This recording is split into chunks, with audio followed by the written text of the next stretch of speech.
Capítulo 5. Bem-aventurados os aflitos. Justiça das aflições. Causas atuais das aflições. Causas anteriores das aflições. Esquecimento do passado. Motivos de resignação. O suicídio e a loucura. Instruções dos espíritos, bem e mal sofrer. O mal e o remédio. A felicidade não é deste mundo. Perda de pessoas amadas e mortes prematuras. Se fosse um homem de bem, teria morrido. Os tormentos voluntários. A verdadeira desgraça. A melancolia. Provas voluntárias. O verdadeiro cilício. Deve-se por fim às provas do próximo?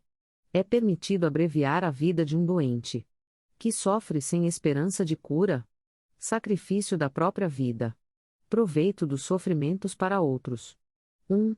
Bem-aventurados os que choram, porque serão consolados. Bem-aventurados os que têm fome e sede de justiça, porque serão saciados. Bem-aventurados os que sofrem perseguição por amor à justiça, porque é deles o reino dos céus. Mateus, v. 5, 6 e 10, 2. Bem-aventurados, vós que sois pobres, porque o reino dos céus é para vós. Bem-aventurados vós que tendes fome agora, porque sereis saciados. Felizes sois, vós que agora chorais, porque rireis. Lucas, vi, 20 e 21. Mas ai de vós, ricos, porque tendes a vossa consolação no mundo. Ai de vós que estáis saciados, porque tereis fome. Ai de vós, que rides agora, porque gemereis e chorareis. Lucas, vi, 24 e 25. Justiça das aflições. 3. Só na vida futura podem se realizar as compensações que Jesus promete aos aflitos da terra sem a certeza do futuro. Essas máximas seriam um contrassenso, mais ainda, seriam um engodo. Mesmo com essa certeza, dificilmente se compreende a utilidade do sofrimento para ser feliz. Dizem, para haver mais mérito mais, então, se pergunta, por que uns sofrem mais que outros? Porque uns nascem na miséria e outros na opulência, sem nada haverem feito para justificar essa posição? Porque uns não são bem-sucedidos em nada, enquanto que para outros tudo parece sorrir? Porém, o que se compreende ainda menos, é ver os bens e os males tão desigualmente partilhados entre o vício e a virtude, é ver os homens virtuosos sofrerem ao lado de perversos que prosperam.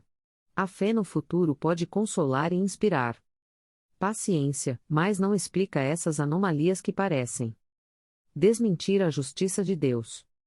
Entretanto, desde que se admite Deus, não se pode concebê-lo sem o infinito das suas perfeições, se ele deve ser todo poder, todo justiça, todo bondade, sem isso não seria Deus.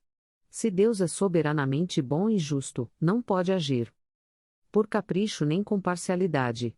As vicissitudes da vida têm, pois, uma causa e, visto que Deus é justo, essa causa deve ser justa. Eis do que cada um deve se compenetrar. Pelos ensinamentos de Jesus, Deus permitiu que os homens viessem a compreender essa causa, e hoje, considerando-os bastante amadurecidos para compreendê-la, ele a revela inteiramente pelo Espiritismo, isto é, pela voz dos Espíritos. Causas atuais das aflições. 4. As vicissitudes da vida são de duas espécies ou, se o preferirem, têm duas fontes bem diferentes que é necessário distinguir, porquanto umas têm sua causa na vida presente, outras, fora desta vida. Buscando-se a origem dos males terrenos, reconheceremos que muitos deles são a consequência natural do caráter e do comportamento daqueles que os sofrem. Quantos homens caem por sua própria culpa? Quantos são vítimas de sua própria imprevidência, de seu orgulho e de sua ambição? Quantas pessoas arruinadas pela falta de ordem, de perseverança, pela má conduta, ou por não terem sabido limitar os seus desejos? Quantas uniões infelizes porque foram o resultado do interesse ou da vaidade nas quais o coração não teve nenhuma participação? Quantas desavenças e discussões funestas teriam sido evitadas com mais moderação e menos suscetibilidade. Quantas doenças e enfermidades são o resultado da intemperança e dos excessos de todos os gêneros. Quantos pais são infelizes porque não combateram as más tendências de seus filhos desde o seu princípio? Por fraqueza ou indiferença, esses pais deixaram que neles se desenvolvessem os germes do orgulho, do egoísmo e da tola vaidade que ressecam o coração. Posteriormente, ao colherem o que semearam, admiram-se e afligem-se com a falta de respeito e ingratidão desses filhos. Que todos aqueles que têm o coração ferido pelas vicissitudes e decepções da vida interroguem friamente a própria consciência, que procurem, passo a passo, a origem dos males que os afligem, e verifiquem se, na maior parte das vezes, não podem afirmar: se eu tivesse feito, ou se eu não tivesse feito tal coisa, não me encontraria nesta situação. A quem, portanto, devem todas essas aflições, senão a si mesmos? O homem é assim, em um grande número de casos, o construtor dos próprios infortúnios. No entanto, em lugar de reconhecer essa verdade, ele acha mais simples, menos humilhante para a sua vaidade, acusar a sorte, a providência, a chance desfavorável, a má estrela, quando, em verdade, a sua má estrela está na sua negligência. Os males dessa natureza certamente constituem um número considerável das vicissitudes da vida. O homem os evitará quando trabalhar para o seu aperfeiçoamento moral tanto quanto para o aperfeiçoamento intelectual. 5.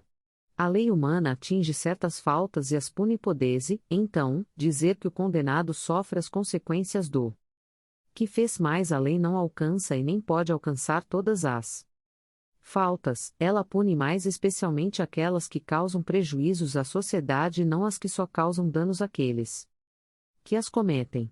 Deus, porém, quer o progresso de todas as suas criaturas, eis porque não deixa impune nenhum desvio do caminho reto. Não há uma só falta, por mais leve que seja, nenhuma única infração à sua lei, que não tenha forçosas e inevitáveis consequências, mais ou menos desagradáveis, de onde se conclui que, tanto nas pequenas como nas grandes coisas, o homem sempre é punido por aquilo em que pecou. Os sofrimentos, consequentes ao erro cometido, são para ele uma advertência do mal que fez, dão-lhe a experiência, fazem com que ele sinta a diferença entre o bem e o mal, e a necessidade de se melhorar para evitar no futuro o que foi para ele uma fonte de mágoas, sem o que não teria nenhum motivo para se emendar. Confiante na impunidade, ele retardaria seu adiantamento e, por consequência, a sua felicidade futura. A experiência, porém, algumas vezes, vem um pouco tarde, quando a vida foi desperdiçada e perturbada, quando as forças foram gastas e o mal não tem remédio. O homem então passa a dizer: se no início da vida eu soubesse o que sei agora, quantos erros teria evitado. Se eu pudesse recomeçar, agiria totalmente diferente, mas não há mais tempo. Como o trabalhador preguiçoso que diz: perdi minha jornada, ele também diz para si mesmo: perdi minha vida. Porém, da mesma forma que, para o trabalhador, o sol nasce no dia seguinte e uma nova jornada começa, permitindo a ele recuperar o tempo perdido, para o homem também, após a noite do túmulo, brilhará o sol de uma nova vida na qual ele poderá aproveitar a experiência do passado e suas boas resoluções para o futuro. Causas anteriores das aflições. 6. Entretanto, se existem males dos quais o homem é a principal causa nesta vida, existem outros aos quais, pelo menos aparentemente, ele é completamente estranho e que parecem atingi-lo como por fatalidade. Tal é, por exemplo, a perda de entes queridos e a daqueles que sustentam a família. Tais são ainda os acidentes que nenhuma precaução poderia impedir, os reveses da fortuna que frustram todas as medidas de prudência. Essas catástrofes naturais, as enfermidades de nascença, principalmente aquelas que tiram de tantos infelizes a possibilidade de ganhar sua vida pelo trabalho, as deformidades, a idiotia, o cretinismo, etc. Aqueles que nascem em semelhantes condições, seguramente não fizeram nada nesta vida para merecer, sem Compensação, uma sorte tão triste que não podiam evitar, que são incapazes de mudar por si mesmos e que os coloca sob a dependência da caridade pública. Porque, pois, seres tão desgraçados, enquanto que ao lado, sob o mesmo teto, na mesma família, outros são favorecidos sob todos os aspectos?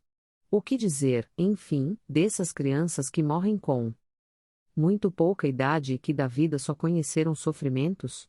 Esses são problemas que nenhuma filosofia ainda pode resolver, anomalias que nenhuma religião pode justificar que seriam a negação da bondade, da justiça e da providência de Deus, na hipótese de que a alma fosse criada ao mesmo tempo que o corpo, e que sua sorte estivesse, irrevogavelmente, fixada após uma estada de alguns instantes sobre a terra.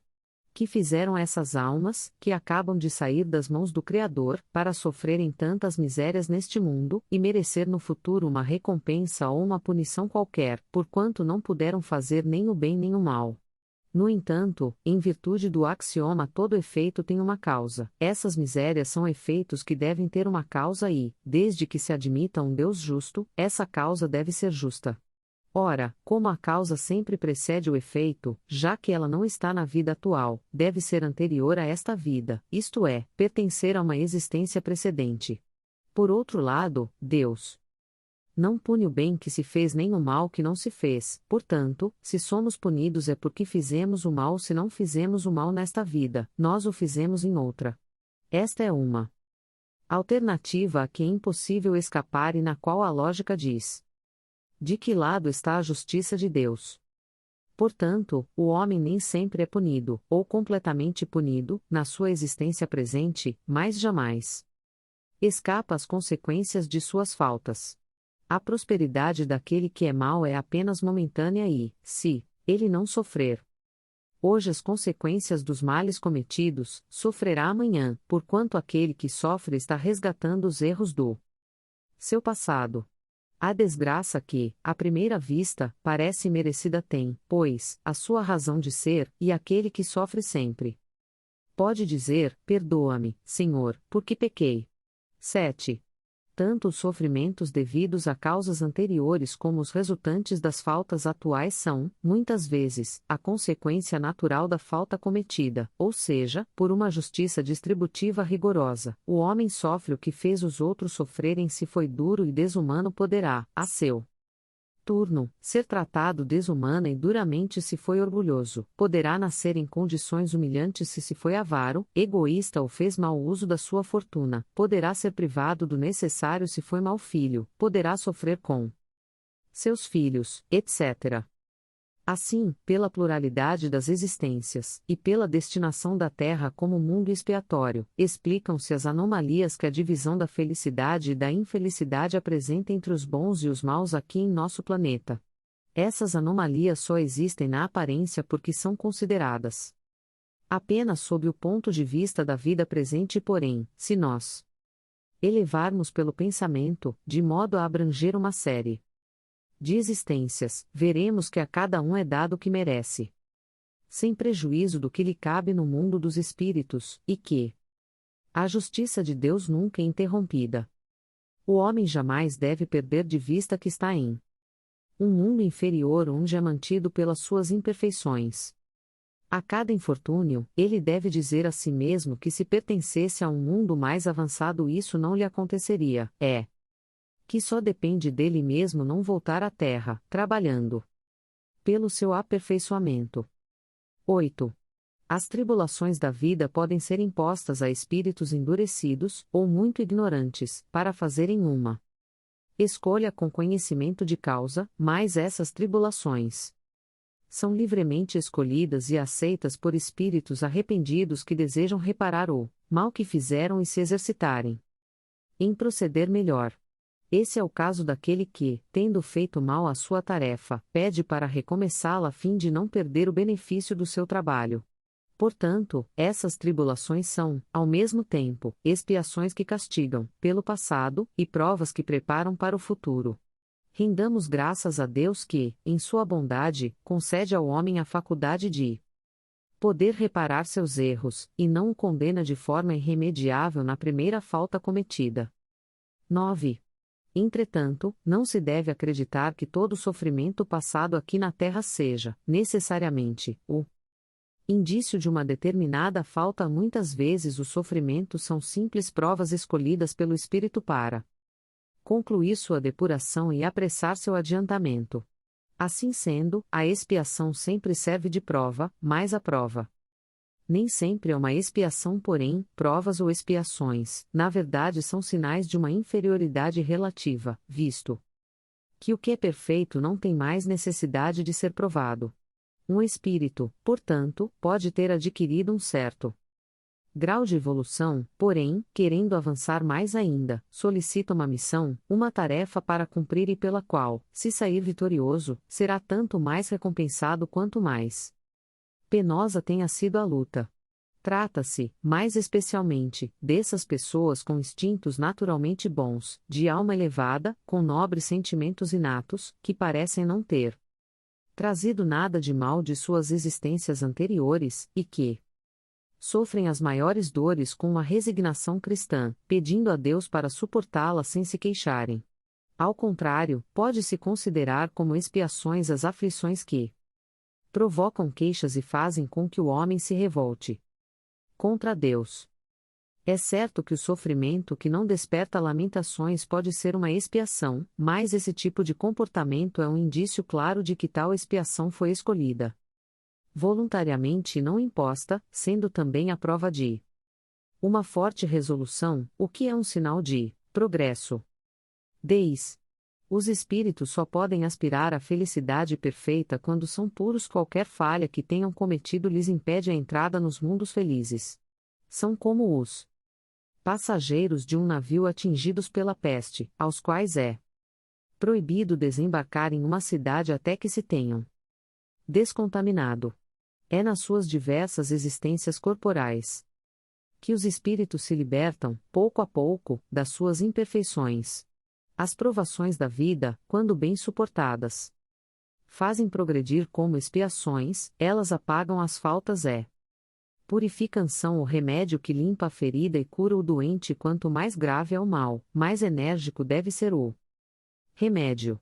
Portanto, aquele que sofre muito deve dizer que tinha muito a expiar, e se alegrar por ser curado em breve.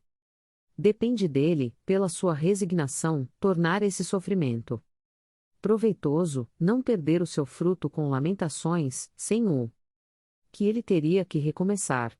Esquecimento do passado. 11. Inutilmente se faz objeção ao esquecimento do passado como um obstáculo para que se possa aproveitar a experiência de existências anteriores. Se Deus considerou conveniente lançar um véu sobre o passado, é porque isso deve ser útil. Realmente, essa lembrança teria inconvenientes muito graves se ela poderia, em certos casos, humilhar muito, ou, então, estimular o nosso orgulho e, dessa forma, obstruir o nosso livre-arbítrio. De qualquer forma, causaria perturbações inevitáveis nas relações sociais. É comum o espírito renascer no mesmo meio em que já viveu e se encontrar em relação com as mesmas pessoas, a fim de reparar o mal que lhes fez. Se reconhecesse nessas pessoas aquelas a quem havia odiado, talvez seu ódio reaparecesse e, de qualquer forma, ficaria humilhado diante das pessoas que tivesse ofendido. Para nos melhorarmos, Deus nos deu exatamente o que necessitamos e o que nos basta. A voz da consciência é as tendências instintivas, tirando-nos o que poderia nos prejudicar. Ao nascer, o homem traz o que adquiriu. Nasce como se fez. Cada existência é, para ele, um novo ponto de partida. Pouco lhe importa saber o que foi. Se é punido, é porque praticou o mal. Suas más tendências atuais são um indício do que falta corrigir em si mesmo, e é sobre esse ponto que ele deve concentrar toda sua atenção, porquanto, do que foi completamente corrigido, não resta nenhum vestígio. As boas resoluções que tomou representam a voz da consciência que o adverte sobre o que é o bem ou o mal, e lhe dá forças para resistir às más tentações. O esquecimento do passado, aliás, só se faz presente Durante a vida corporal. Voltando à vida espiritual, o espírito recupera a lembrança do passado. Trata-se, portanto, de uma interrupção momentânea, como a que acontece na vida terrestre, durante o sono, a qual não nos impede de lembrar, ao acordarmos no dia seguinte, o que se fez na véspera e nos dias anteriores. O espírito não readquire a lembrança do seu passado somente após a morte. Pode-se dizer que ele não a perde jamais, pois a experiência prova que, mesmo encarnado, durante o sono do corpo, o espírito desfruta de uma certa liberdade e tem consciência de seus atos anteriores, sabe por que sofre, e que sofre justamente. A lembrança só se desfaz durante a vida exterior de relação. Mas, na falta de uma lembrança precisa, que poderia ser-lhe penosa e prejudicar suas relações sociais, ele adquire novas forças nesses instantes de emancipação da alma, se souber aproveitá-los. A caridade é o caminho para a evolução. Por favor, deixe o seu like, comente e compartilhe para que mais pessoas possam conhecer o nosso canal. Muito obrigada.